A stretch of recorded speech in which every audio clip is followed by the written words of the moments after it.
जिस उम्र में 16 साल की उम्र में आपने वैराग्य का रुख ले लिया था, आप अपने गुरु की शरण में चली गई थी, उस उम्र में आपने उससे कुछ चंद सालों बाद आपने राम मंदिर आंदोलन के साथ आप जुड़ गई। कहा जाता है कि आपको श्रेय जाता है महिलाओं को राम आंदोलन से जोड़ने का, क्योंकि राम मंदिर आंदोलन जो है वो पुरुषों तक ही सीमित था, कुछ संगठनों तक सीमित था, लेकिन जब आपने उसमें 50,000 से ज़्यादा महिलाओं की भागीदारी करवाई, अगर उसके बारे में कुछ बता सके, क्योंकि जब आंदोलन की बात आती है आज भी पुरुष का चेहरा सामने होता है, महिलाएं थोड़ा पीछे रहती हैं। पिनाज, वो तो ऐसा था कि पुरुष मंच पे बैठे होते थे, उनके भाषण होने होते थे और जनता भाषण उनका सुनना नहीं चाहती थी। अगर वो बोल रहे हैं और मैं बोल चुकी या मेरे बोलने की प्रतीक्षा कर रही है जनता, तो किसी वक्ता को जनता सुनना नहीं चाहती थी। ऐसा देश के अंदर वातावरण था। हूटिंग कर देते थे लोग बड़े बड़े नेताओं की।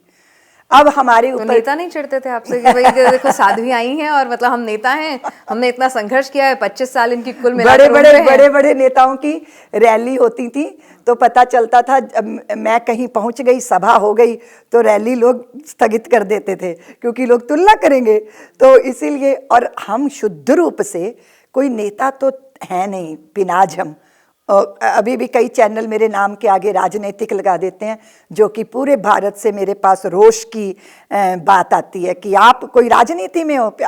आज तक मैं भारतीय जनता पार्टी की 2 रुपए की भी सदस्य नहीं हूँ, कहीं का मैंने कभी चुनाव नहीं लड़ा। मैंने विश्व हिंदू परिषद के मंच पे राम जन्मभूमि मुक्ति आंदोलन के लिए काम किया। उसके बाद मैं अपनी आश्रम में लौट आई अपना काम करके।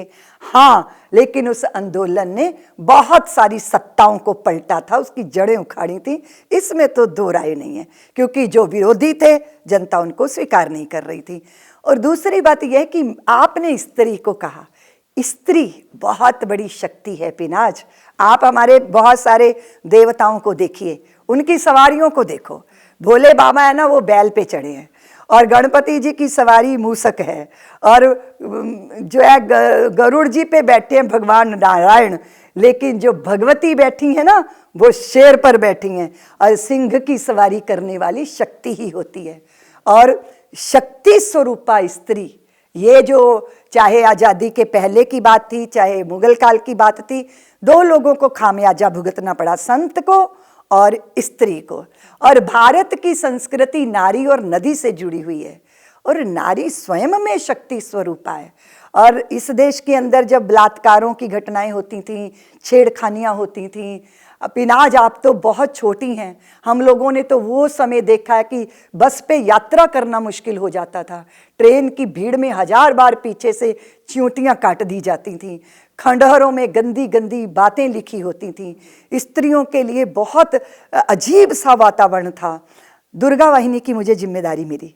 तो वही मैं पूछना चाह रही हूँ कि उस वातावरण में जब स्त्री इतने मुखर तौर पे ना तो आगे आई थी, ना समाज इतना परिपक्व हुआ था, ना समाज में इतनी सुरक्षा थी, तो आप राम मंदिर आंदोलन से स्त्रियों को जोड़ने में कैसे कामयाबी, मतलब क्या स्ट्रैटेजी थी, कैसे आप उनको साथ लेकर आती थी, अगर आप बताएं तो? असल में विश्व हिंदू परिषद के युवाओं के लिए तो बजरंग दल का संगठन था, और युवतियों के लिए दुर्गा वाहिनी, और दुर्गा वाहिनी की जिम्मेदारी मुझ पे आ गई, मैं उसकी संयोजिका हो गई।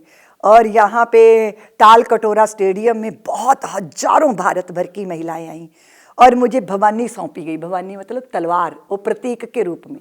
और फिर मैंने पिनाज पूरे भारत को खंगाल डाला। सारी कॉलेज की 15 साल से लेके 25 साल की युवतियाँ, और आप सोच लीजिए मेरे पास छोटा विमान होता था, उसका नाम ही गरुड़ था।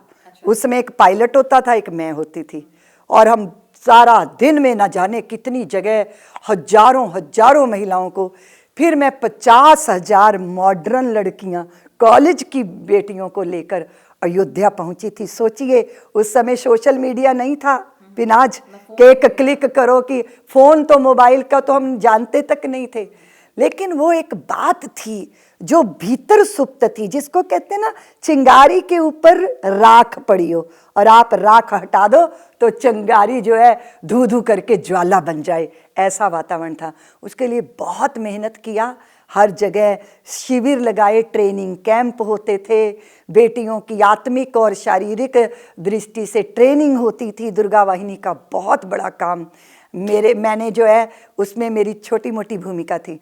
फिर हमने तय किया अयोध्या जाएंगे। अयोध्या में मोटरसाइकिलों पे 50,000, जितनी भी इधर से देखो सारी युवतियां पूरे देश के अंदर, चाहे वो रामशिला का पूजन हो, चाहे वो ये जो गंगा भारत गौ माता की एकात्मता यात्रा हो, और चाहे हस्ताक्षर अभियान हो, उसमें स्त्रियों का जो योगदान है। राम जन्मभूमि के आंदोलन में प्रकट रूप में तो हम 3 स्त्रियां दिखती थीं, आदरणीय उमा भारती जी और आदरणीय श्री विजय राजे सिंधिया जी, और मेरी भी छोटी मोटी भूमिका थी, लेकिन हजारों स्त्रियां संगठन की जिनके साथ मैंने काम किया और रात दिन काम किया। आज भी वो लोग बहुत बुजुर्ग हो गए हैं, वृद्ध हो गए हैं, लेकिन उन सबका तप है जो हमें 22 जनवरी का अपना ये सौभाग्य हमें प्राप्त हो रहा है।